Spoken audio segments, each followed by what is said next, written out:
Mr. Speaker, ladies and gentlemen, I have one response to break the entirety of opposition.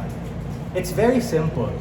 It's the fact that the dude wanted to abort you at the point in which you were a fetus. He did not view you as someone worth bringing into this earth, and he most certainly probably would not want to take care of you.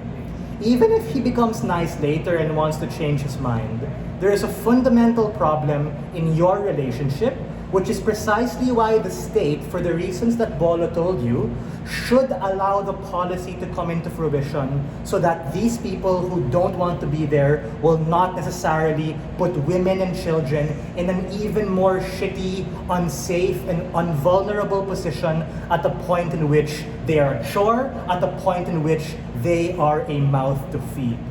We have to understand that for the longest time, all of the classic arguments as to why a woman should be able to get an abortion were all the classic debate land bullshit about consent, bodily autonomy, physiological and psychological self-defense. So in a world wherein we have this particular abortion now being legal and accessible, women now consent to bringing a child into this world with all the bells and whistles, with all the difficulties and challenges. So the question now becomes, why should the father not be able to opt out of legal and moral and ethical obligation given the capacity for the obligation and rights if he didn't want the child?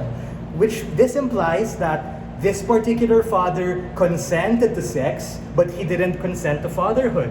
The same way that a woman didn't consent to be a mother or didn't consent to be raped. If this woman now has the capacity to be able to get an abortion, then all of those classic arguments can also apply to the father in the name of self-defense, in the name of protecting their dignity, in the name of protecting their bodily autonomy. Because sure, they did not birth them for 9 months, but now they spend the rest of their life having to be the breadwinner for the family.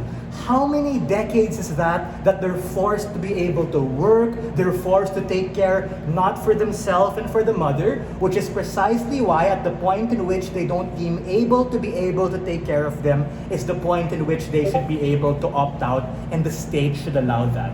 3 things that you get from closing government. The first is, what are the implications of fathers of opting out, and what exactly do these legal obligations and rights look like? This is something that opening government missed, even in Andre's buzzer beater attempt to kind of try and say we were reminiscent. We were reminiscent, but we weren't, right?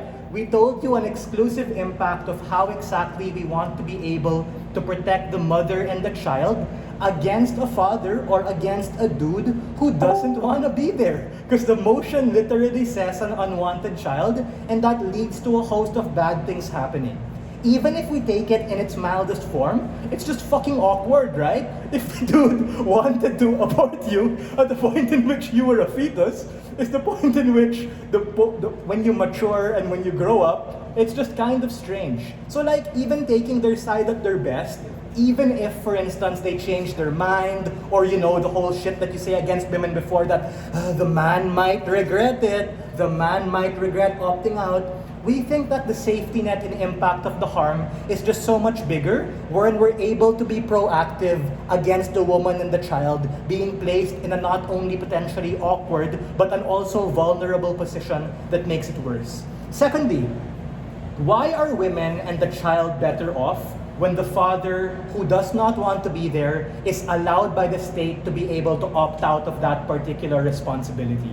And this is me flipping opening opposition, who actually asserted this idea that, we're gonna get absent fathers.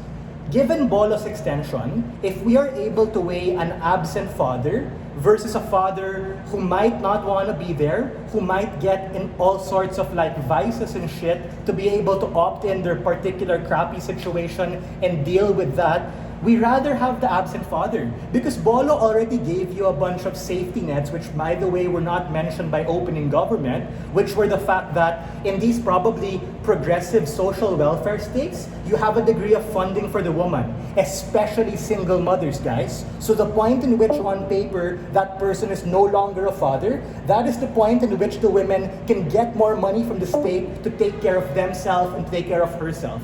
The second is, she can always like date some other dude, right? And that is the point in which you're able to get someone who might not be your biological father, but that dude gives a shit and he wants to be there, as opposed to the counterfactual on their side, which mildly is awkward and at worst case is just toxic, violent, scary, all of those things that mess people up.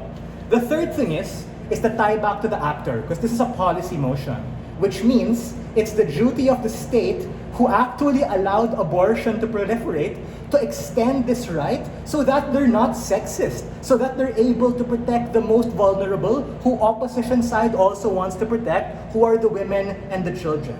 Ultimately, ladies and gentlemen, coming from close in government, we are successfully able to launch this horizontal extension as well as a vertical one with impacts to be able to talk to you about why exactly no one particularly wants this, meaning the woman would not want this douchebag guy, this dad does not want to be in this awkward situation, and the child does not want a mom who's stressed and pissed off, and a dad who wanted to abort them in the first place.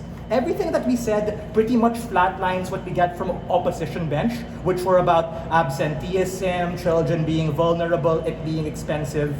All of these things get significantly worse at the point in which you wreck the family dynamic. This is the point in which the state has to come in to prevent things from happening.